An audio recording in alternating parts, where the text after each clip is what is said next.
The great cross-country road trip disaster. The optimistic beginning and first signs of trouble. The shiny, overpacked minivan, affectionately, or perhaps sarcastically, named the Wanderer, idled in the Peterson driveway in suburban New York, practically vibrating with the combined energy of anticipation and tightly suppressed chaos. Inside, the Peterson family was a microcosm of road trip archetypes. Dad, Greg, the eternal optimist, armed with color-coded maps, a playlist of classic rock anthems, and an unwavering belief in making memories. He saw every flat tire as a character-building exercise. Mom, Brenda, the meticulous planner, spreadsheets for everything from snack rotations to bathroom breaks. Her serene facade was often the first casualty of any unplanned deviation. Leo, 16, the perpetually unimpressed teenager, glued to his headphones, occasionally grunting responses, and convinced this trip was designed solely to embarrass him. His primary goal, survive with his dignity intact. Mia, 10, the wide-eyed adventurer, a whirlwind of boundless energy and ceaseless questions, convinced every rest stop held a hidden treasure or a new best friend. She was the family's designated fun detector. "All right, crew," Greg boomed, adjusting his ridiculously wide-brimmed sun hat. "Operation Golden State is a go. First stop, Pennsylvania." Brenda smiled, a tight, hopeful curve of her lips. "Remember the schedule, everyone." Leo, headphones off for the first hour. Mia, no glitter bombs until after Ohio. The first few hours were surprisingly smooth, lulling them into a false sense of security. They cruised through New Jersey, the air thick with Brenda's carefully curated road trip positivity playlist. Mia pointed out cows. Leo managed a full 2 minutes without checking his phone, and Greg sang along, slightly off-key. Then, they hit the Pennsylvania border. As the Wanderer crossed the imaginary line, a loud, unsettling clunk echoed from under the hood. Greg, ever the optimist, dismissed it as a settling-in noise. But moments later, the minivan began to emit a concerning, rhythmic thump-thump-thump. Dad." Leo finally peeled off his headphones, eyes wide. "Are we driving over a giant drum?" Greg pulled over, forcing the Wanderer onto a dusty shoulder. The source of the thumping quickly became apparent, a completely flat tire. Not just flat, but shredded. "Well now," Greg said, hands on his hips, trying to project calm. "Character building, everyone." "Brenda, where's the spare?" Brenda's face, usually serene, had already begun to crack. "It's in the very back, Greg. Underneath Mia's emergency craft supplies bin." What followed was a sweat-soaked, hour-long ordeal involving a rusted jack, Leo's sarcastic commentary about primitive technology, Mia's accidental deployment of a glitter bomb near the lug nuts, and Greg's increasingly red face. By the time the spare was on, skewed at an alarming angle, Brenda was muttering about flight cancellations, and Leo had already posted a dramatic "send help" photo to his friends. As they limped into Ohio, the minivan now listing slightly to the left, their minor setback quickly escalated. The GPS, usually Brenda's trusty co-pilot, began to speak in a robotic voice, giving nonsensical directions. "Turn right at the talking squirrel. Proceed left at the invisible unicorn." "It's just a temporary glitch," Greg insisted, wiping sweat from his brow as they accidentally took a detour through a small town's annual, giant vegetable festival. Mia was thrilled, pointing at a zucchini the size of a surfboard. Leo, however, was mortified. Crossing into Indiana, the radio started playing only polka music, no matter what station they tuned to. "It's a local station, probably," Brenda sighed, trying to manually change it. But even the classic rock CDs Greg popped and turned into accordions and oompa rhythms. By the time they hit Illinois, the first cracks in the Peterson family's road trip dream were visible. The initial optimism had deflated like their Pennsylvania tire. Their first night's motel reservation had mysteriously vanished, forcing them to find a charming establishment where the vending machine only dispensed lukewarm sardines. As the sun set, painting the sky in fiery oranges and purples, the Peterson family sat in their slightly too small motel room. Greg was trying to fix the GPS with a butter knife. Brenda was attempting to find a non-polka station on the tiny alarm clock radio. Leo was trying to FaceTime his friends, but the internet connection was weaker than his enthusiasm for family bonding. Mia, however, was happily drawing pictures of giant vegetables and polka dancing cows. "Well," Greg said, forcing a smile. "At least we're making memories, right?" Brenda just sighed, running a hand through her hair. "Just try not to make too many more, dear." The open road beckoned, but so did the distinct possibility of more bizarre, state line-triggered chaos. Their cross-country adventure had officially shifted from dream to disaster, with plenty of miles and laughs yet to come. Midwestern madness and mountain mayhem. The Wanderer, despite its early indignities, lumbered on, ferrying the Petersons into the heart of the Midwest. As they crossed into Missouri, the minivan's ancient air conditioning unit decided to stage a dramatic protest. Instead of cool air, it began blasting hot, humid air, accompanied by the distinct smell of burnt toast. "It's an authentic road trip experience," Greg declared, valiantly rolling down his window, only for a swarm of particularly enthusiastic cicadas to join them inside. Brenda, meanwhile, was fanning herself with a map of St. Louis, her hair already clinging to her forehead.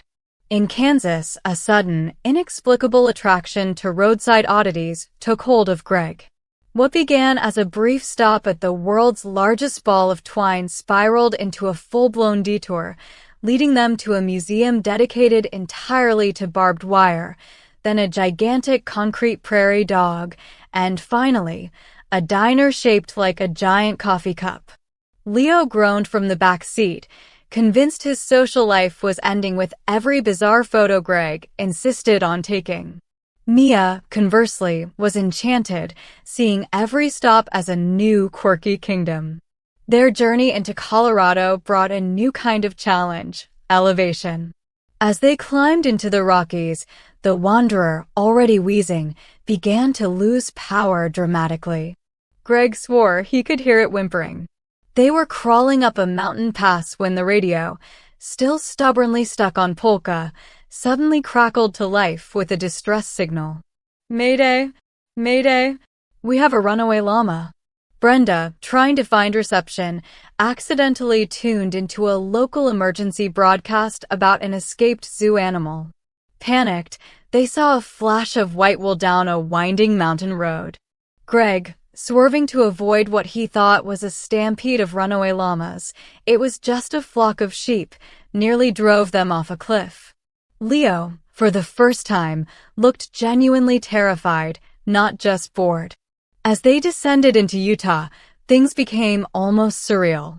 Every gas station seemed to be out of regular unleaded, offering only organic, artisanal fuel that cost a fortune and smelled faintly of lavender.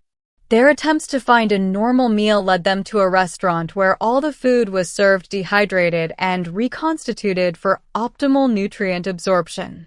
Brenda, a staunch advocate for balanced meals, stared at her rehydrated chicken nugget with utter disbelief. The bizarre string of events continued as they reached Nevada.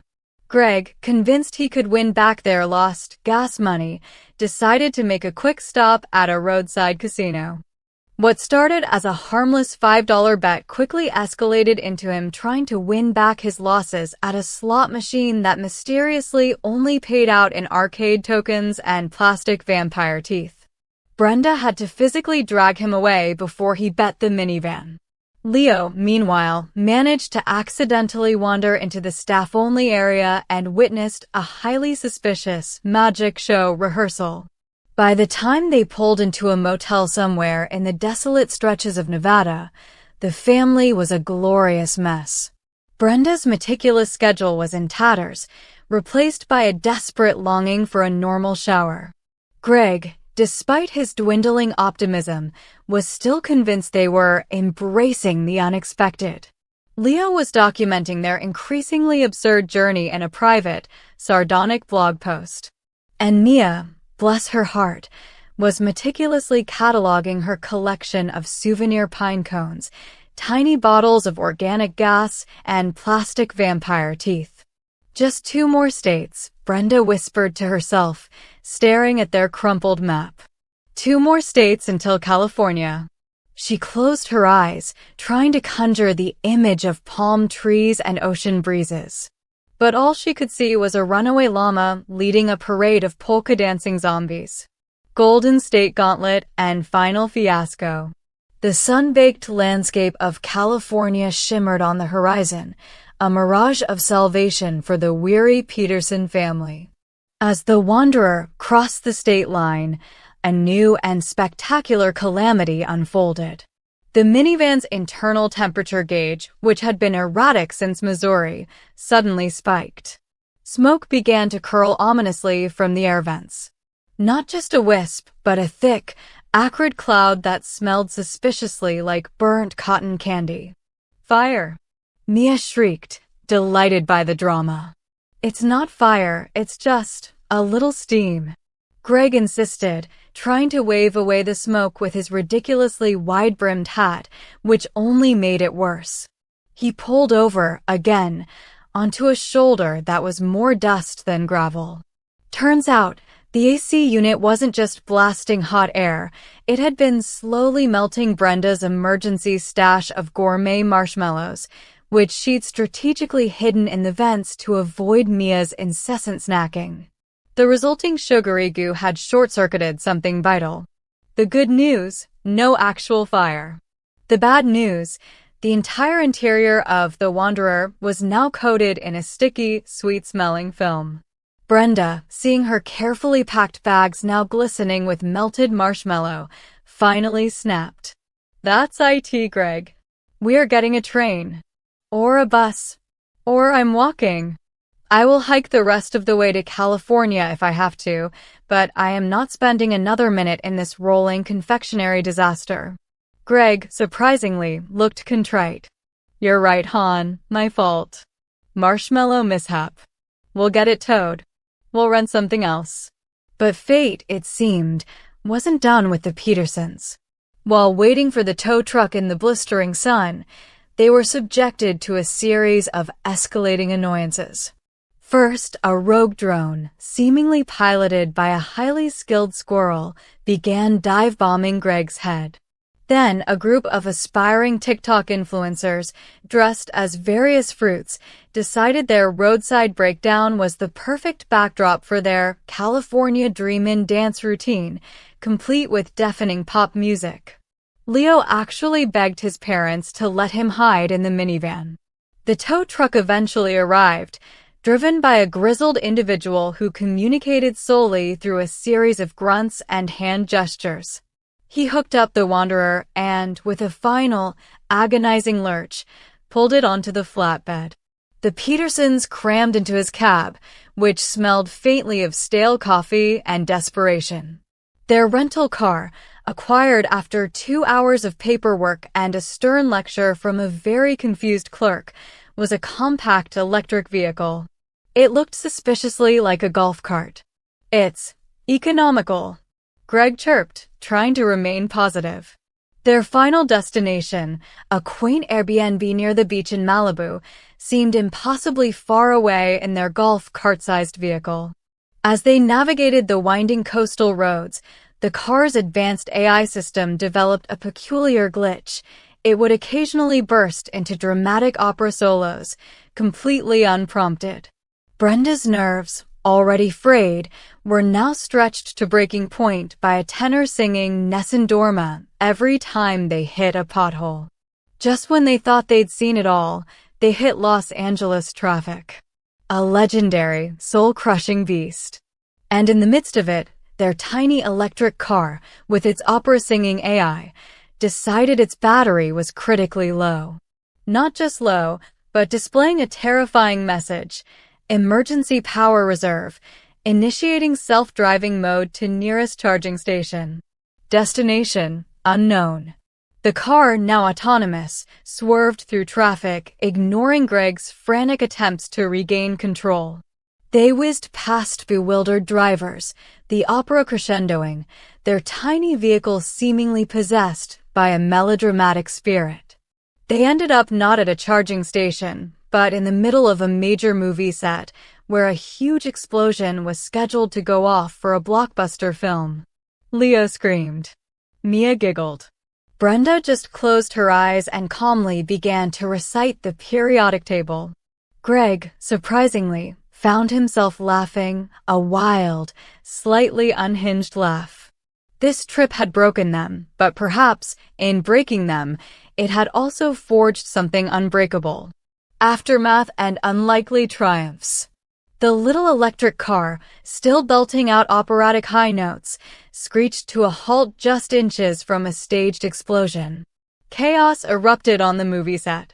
A director with a megaphone screamed, a crew member dressed as an alien fainted, and the Petersons found themselves staring at a Hollywood stuntman who looked suspiciously like their neighbor, Mr. Henderson, covered in fake soot.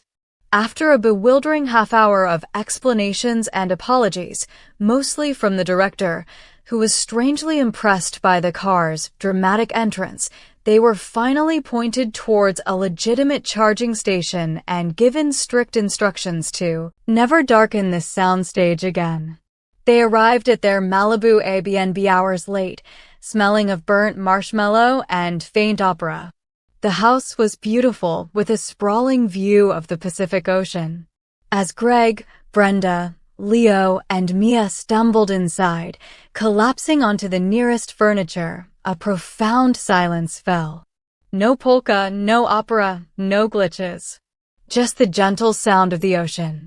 "We made it," Brenda whispered, a weary but genuine smile spreading across her face. Leo, surprisingly, pulled out his phone. "You know what? I'm posting all of this. Every single ridiculous, embarrassing, unbelievable minute." He showed them his blog, filled with sarcastic, but ultimately hilarious, accounts of their journey. He had even included photos of the giant zucchini and Greg trying to fix the tire. It was surprisingly funny and had garnered a small but enthusiastic following. Mia, meanwhile, had already found the pool and was splashing happily, completely unfazed by the chaos. Greg, after a long, hot shower, emerged looking surprisingly refreshed. "You know what?" he said, joining them on the patio. "That was quite an adventure. Definitely not what I planned, but memorable." Brenda actually chuckled. Memorable is one word for it. Catastrophic is another. But I wouldn't trade it. Most of it, anyway. She looked at Leo, who was still typing furiously, then at Mia, who was attempting to teach a stray seagull to sing. The rest of their California vacation was, thankfully, uneventful. They visited the beach, explored Hollywood, and enjoyed actual, non-dehydrated food. The Wanderer was eventually shipped back to New York, clean and repaired, but forever changed in their collective memory. Back home, life slowly returned to normal. But something had shifted within the Peterson family. They still had their quirks, their arguments, and their individual interests, but the shared trauma and hilarity of the great cross-country road trip disaster had forged an unbreakable bond. Greg often reminisced about the character-building moments, much to Leo's eye-rolling amusement. Brenda still kept her meticulous schedules, but now with a healthy dose of expect the unexpected built in. Leo's blog, Tales from the Wanderer, became surprisingly popular, turning his teenage angst into relatable humor. And Mia? She started planning their next adventure, convinced that every trip held a new, glorious disaster just waiting to happen. They had set out to make memories, and they had. Not the pristine, postcard-perfect memories Greg had envisioned, but wild, chaotic, laugh-out-loud memories that would be told and retold for years to come. Because sometimes, the best adventures aren't about the destination or even the journey itself, but about the hilariously disastrous detours that bring you closer together. And for the Petersons, that was a memory worth every flat tire, polka song, and melted marshmallow.